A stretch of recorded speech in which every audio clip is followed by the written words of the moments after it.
തന്നെടാ. ഇന്ന് എന്തോ ഒരു ഭാഗ്യം. ഇന്നെന്താ മിക്ക് വന്നില്ലേ? അവനെന്താ വരാത്തത്? എടാ അവന് പനിയാളാ.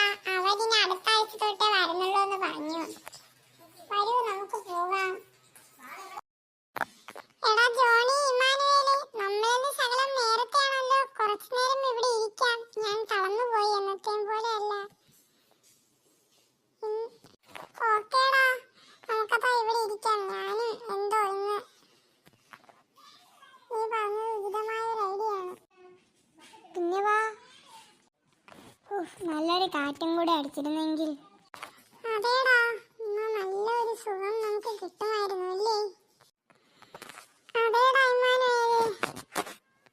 ഇന്ന് എന്താണോ അല്ലേ മിമ്മി ചേച്ചി നമുക്ക് പറഞ്ഞു തരാൻ ഉദ്ദേശിക്കുന്ന കഥയാണോ വിശുദ്ധനാണോ? എനിക്കറിയില്ല. എനിക്ക് തോന്നുന്നു വിശുദ്ധനായിരിക്കുമെന്ന്.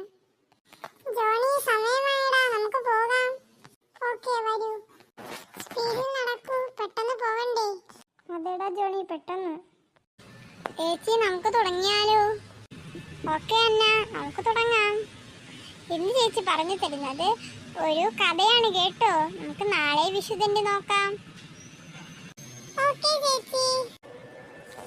ഏത് കഥയാണ് ചേച്ചി എന്ന് നിങ്ങൾക്ക് പറഞ്ഞു തരുന്നതെന്ന് അറിയാമോ? വിശുദ്ധ ലൂക്ക എഴുതിയ സുവിശേഷം 16-ാം അധ്യായത്തിൽ ധനവാനും ലാസറും എന്നൊരു ഉപമ ഈശോ നമുക്കായി പറഞ്ഞു തരുന്നുണ്ട്. എന്താണെന്ന് നോക്കാമോ? ഒരു ധനവാൻ ഉണ്ടായിരുന്നു. അവൻ ചെമന്ന പട്ടും മൃദുല വസ്ത്രങ്ങളും ധരിക്കുകയും എന്നും സുഭിക്ഷമായി ഭക്ഷിച്ച് ആനന്ദിക്കുകയും ചെയ്തിരുന്നു. അവന്റെ പടിവാതിൽക്കൽ ലാസർ എന്നൊരു ദരിദ്രൻ കിടന്നിരുന്നു. അവന്റെ ശരീരം വ്രണങ്ങൾ കൊണ്ട് നിറഞ്ഞതായിരുന്നു. ധനവാന്റെ മേശയിൽ നിന്ന് വീണിരുന്ന അപ്പകഷ്ണങ്ങൾ കൊണ്ട് വിശപ്പടക്കാൻ അവൻ ആഗ്രഹിച്ചു. എന്നാൽ അദ്ദേഹം കഴിക്കാൻ പോകുന്നതിന് മുന്നേ നായ്ക്കൾ വന്ന് കഴിക്കുമായിരുന്നു. അവന്റെ വ്രണങ്ങളിൽ നായ്ക്കൾ വന്ന് നക്കിയിരുന്നു. ആ ദരിദ്രൻ മരിച്ചു. ദൈവദൂതന്മാർ അവനെ അബ്രഹാത്തിന്റെ മടിയിലേക്ക് സംവഹിച്ചു. ധനികനും ഒരു നാൾ മരിച്ച് അടക്കപ്പെട്ടു. അവൻ നരകത്തിൽ പീഡിപ്പിക്കപ്പെടുമ്പോൾ കണ്ണുകൾ ഉയർത്തി നോക്കി.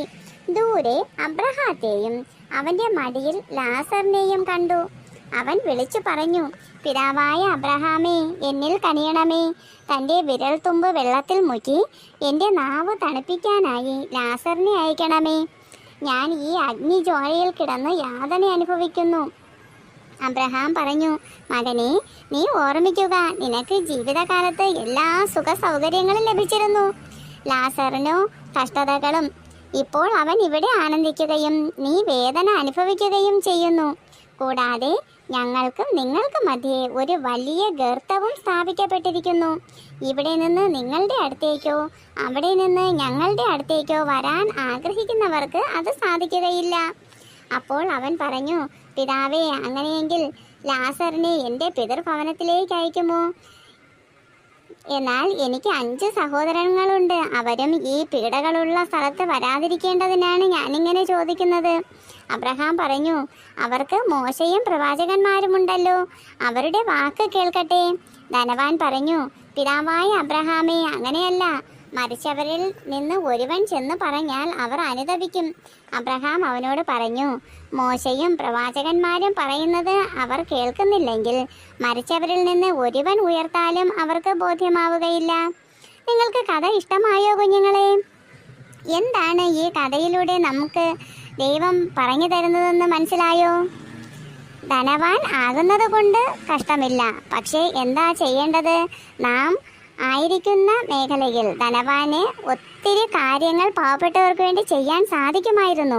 പക്ഷേ അദ്ദേഹം അത് കണ്ടില്ല എന്ന് നടിച്ചു. അദ്ദേഹത്തിന് കിട്ടിയ ധനവും സമ്പൽ സമൃദ്ധിയും സ്വാർത്ഥ ആവശ്യങ്ങൾക്ക് മാത്രം വേണ്ടി ഉപയോഗിച്ചു. തൻ്റെ കൺമുന്നിൽ കഷ്ടപ്പെടുന്നവരെ കാണാതെ പോകുന്ന നമ്മെ പോലെയാണ് ധനവാനെയും ഇവിടെ ചിത്രീകരിച്ചിരിക്കുന്നത്. കാരണം നമുക്ക് മുന്നിൽ കഷ്ടപ്പെടുന്നവർക്ക് കൊടുക്കുന്നതിന് വേണ്ടിയാണ് നമുക്ക് ദൈവം സമൃദ്ധി നൽകുന്നത്. ആ സമൃദ്ധിയിൽ നിന്ന് ദൈവം ആഗ്രഹിക്കുന്നവർക്ക് വേണ്ടി നാം പല കാര്യങ്ങളും ചെയ്യേണ്ടതായിട്ടുണ്ട്. ഇത് നിങ്ങൾ ഓർമ്മിക്കുമല്ലോ. നിങ്ങൾക്ക് ഇതിന്റെ ഉപപാഠം മനസ്സിലായല്ലോ അല്ലേ? മനസ്സിലായി ചേച്ചി. അപ്പൊ അടുത്ത ക്ലാസ്സിൽ എല്ലാവരും വരുമല്ലോ? വരും ചേച്ചി. ഓ ചേച്ചി പറഞ്ഞപ്പോ നമുക്കത് മനസ്സിലാകുന്നുണ്ട് കേട്ടോ. നമ്മൾ എല്ലാവരെയും സഹായിക്കണമല്ലേ, അതാണ് ദൈവം നമ്മിൽ നിന്ന് ആഗ്രഹിക്കുന്നത്. എല്ലാവർക്കും എന്റെ ചേച്ചി പറഞ്ഞ കഥ ഇഷ്ടമായോ? ഇഷ്ടമായെങ്കിൽ ലൈക്ക് ചെയ്യുക, ഷെയർ ചെയ്യുക, സബ്സ്ക്രൈബ് ചെയ്യുക, കമന്റ് ചെയ്യുക. ഇതൊന്നും ആരും മറക്കരുതേ കൂട്ടുകാരെ.